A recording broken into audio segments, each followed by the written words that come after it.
morning, everybody. Welcome back to my channel. Today I want to show you how I am setting up our February meal plan. Now, I monthly meal plan for a couple reasons. One, I got really tired of kind of having the same thing week after week after week after week. I mean, spaghetti gets really old. But the other thing is that I get burnt out on meal planning when I do it week to week to week. So I had started meal planning every 2 weeks kind of by accident because I didn't want to run downtown as often with 2 young kids at the time. We lived 30 minutes from the closest town where all the grocery stores are, and I didn't want to run down every single week anymore with 2 kids. And we live in Pennsylvania. Winters can be very, very cold and windy and brutal. And so I started stretching out our meal plans. It used to be 7 days, then 10, then 14. And what I started doing then from there is creating a monthly meal plan. I do shop weekly now, but that's because I'm always downtown. My kids are now older and in activities, and I'm usually downtown quite often. So I do monthly meal planning, but I shop weekly. So I'm going to show you how I set up our February monthly meal plan. Hopefully you can kind of take this and create your own meal plan, or if you just want to copy our meals for February, by all means, go for it. It's fine by me. Do what you want to do. First, I want to show you our January monthly meal plan. It is currently January 28th, and I know that we're not having picadillo tacos tonight. What we are having tonight is green chicken chili casserole. As you can see, with 4 days left, there are more than 4 meals here. This brings me to my first use of this meal plan, is that I use it as a guideline. I don't know exactly what I'm going to be eating on what specific day of the month. I just use it as a guideline of meals to make and meals to pick from. The second thing is, any meals that I don't use here, I will roll over into next month. So for instance, I was downtown yesterday for my allergy shots. I bought a chuck roast, and I know I'm going to be making at least these 3 meals with that chuck roast. So they may go into these 3 meals. They may be pushed into the weekend. It really depends on when I have time to make the roast. I know I won't have time to make it on the 30th though. Let's get into making the meal plan. To do that, I just use a regular calendar. There's nothing special about it. I've seen people use the monthly overview in their planners. I've seen people just use like a Sunday to Saturday. Use what you have, but this is what I prefer to use. When I'm doing this, I mark in major events. So last month, or this month I should say, on last month's meal plan, my husband was out of town for 3 days, so I needed to mark that. Now we wound up not even using any of these meals. We wound up eating, we ate out for lunch, and we just had like a leftovers dinner. I don't even remember what we ate here or here, to be honest. That whole week was a blur. Last week was just one big blur. But I mark big events going on. So for February, this is my mini happy planner. I keep it in my purse all the time. It's basically got appointments and everything that I need to know for where I need to be and when I need to be there. There's like no major trips going on in February, but I am seeing that there will be nights like this one where I'm going to need a really easy meal. My son and I have orthodontist appointments in the morning, and then they have dance in the evening. To get to the orthodontist, it's an 1.5 hour drive one way. So you're talking 3 hours is just eaten up driving on this day. My dog goes to the vet to get spayed and microchipped. And then these are field trips. So there's really nothing major going on except for play practices. But most play practices coincide with dance. What I am going to do first is, because I made these meal plans, I'm just going to transfer over ones that I know that are not going to get used.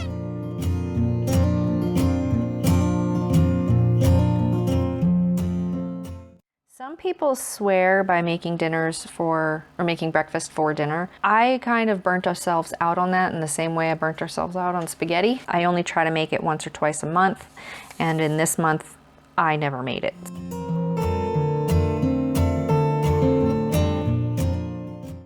We did have this meal. It just wasn't me making it. It was my husband made it, so I forgot to cross it out. Actually, we had that soup the night we had carrot soup as well, which wasn't on here. That was a rollover from December.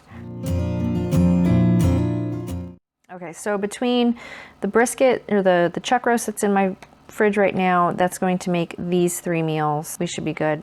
Squash soup, I don't think the kids are even going to eat, so I'm not even going to touch that. All right. So the first thing I do is I look at our appointments coming up and how can I tailor our meals around that. The second thing I do is I try to come up with like a themed night. Every Saturday and Sunday, one or the other, not both, I try to make a bigger meal. So chili is a bigger meal. So I'm going to put in roast chicken, and our roast chicken dinner is usually obviously a roasted whole chicken, but then mashed potatoes and gravy. Sometimes we do stuffing, usually a vegetable as well. It's either fresh vegetables or corn from my freezer that I preserved from the summer. And with that chicken, we usually have a soup as well. Now I'm going to put that soup in this week as well. But again, remember, it doesn't mean I'm making them in this week. So we haven't had chicken and wild rice soup lately, so I'm gonna put that down. That's the other great thing about making a monthly meal plan is, you know, like I said earlier, you're not stuck to spaghetti every single night, you know, every Friday, every single week of the month. You can kind of mix it up. So we haven't had chicken and wild rice soup in quite a while. I'm gonna put that in there. This chicken dinner, I can usually get enough for 2 meals out of it. So I will also put in chicken Sammy's as like a really fast meal. And that'll be great on Mondays because again, Mondays my kids have dance, so I leave at 2:30 to go pick them up, and then there's a 4:15 dance class, a 5:05 dance class, and a 7 o'clock dance class, which is my oldest. My husband will bring the younger 2 home before then, but I don't get home until 8:30 at night, which is when my son and I eat. Tacos is another meal that my kids love to have, so we'll do tacos, and then we haven't had enchiladas in a while, but my son doesn't like them. Well, let's do enchiladas quesadillas. We usually get soft shell tacos now anyways because my oldest has braces, so these are usually soft shell tortillas no matter what.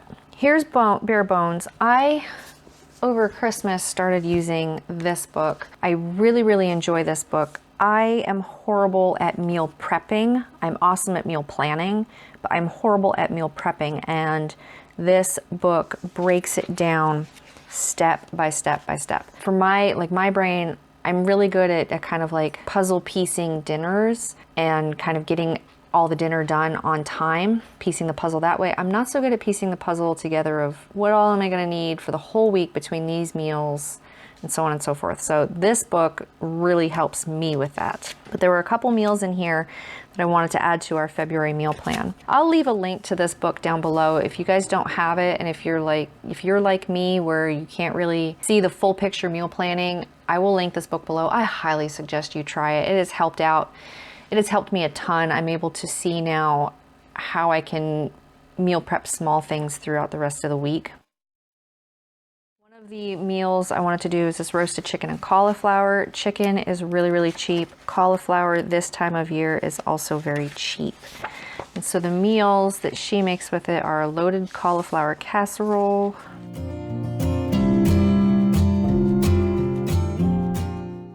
I also mark where I get these meals from. So this Cook Once I know is from Cook Once, Eat All Week.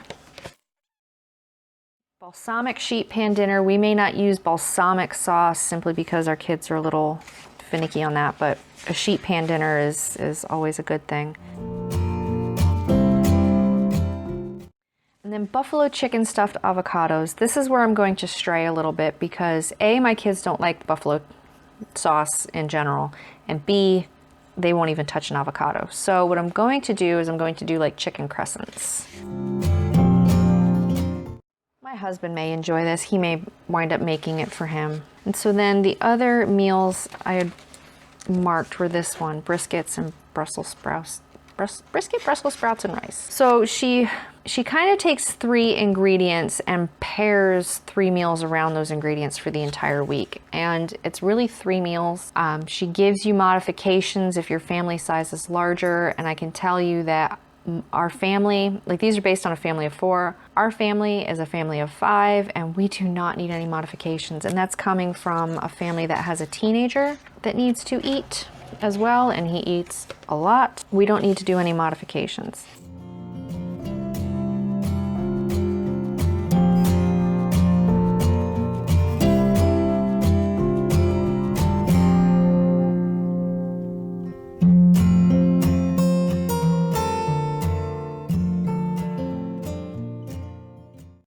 So again, those are more of like combined meals. So kind of like the roast chicken dinner, chicken Sammy's, chicken wild rice soup. These are now other ideas. There is a birthday in this month, so I have a feeling there will be a dinner out on a weekend. Some of these have been more complex, and I'm going to now fill it in with some easier meals.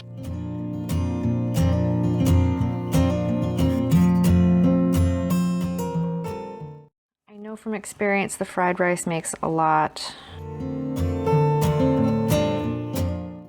Remember, as I'm writing these in, that I'm not having this on the 15th and this on the 22nd. I will pick and choose from these meals to do our weekly shopping list.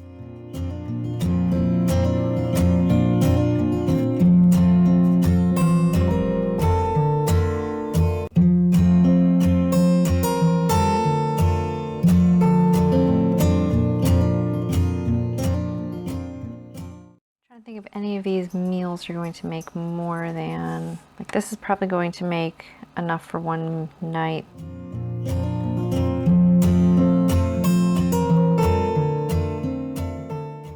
Some of these recipes, like chicken Sammy's, zuppa, tuna noodles, some of these recipes I have on my website. I will leave links to those below. The recipes that I pulled from this book, I will leave a link to this book in the description box below as well. Again, if you are not that great at meal prepping, I highly suggest it because she breaks it down step by step by step. And some of these meals in here, you don't have to make exactly as she says. Like I said earlier, our kids are not going to eat the buffalo stuffed avocados, but they will eat, you know, chicken wrapped in crescents. So I can still use the chicken and modify it a little bit for what we need. But that is basically it. I just pick and pull from a variety of areas to make our meal plan. And when the time comes for me to go shopping, so when I go shopping for, say, this week right here, I will pick meals from this whole meal plan, this whole month, based on how much money is left in my cash envelopes. So if I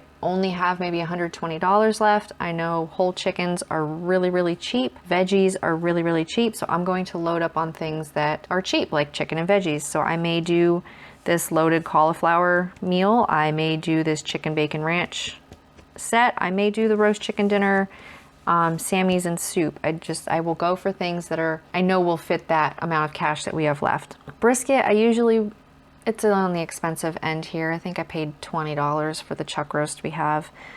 So something like that is, you know, when we still have a lot of money in our envelope. So that's how I create our monthly meal plans. If you like this video, please click that like button. If you want to see more of my videos, please click that subscribe button. And if you want to see how I'm progressing through our meal plan for the month, just let me know and leave a comment below and I will show that. So until next time, bye.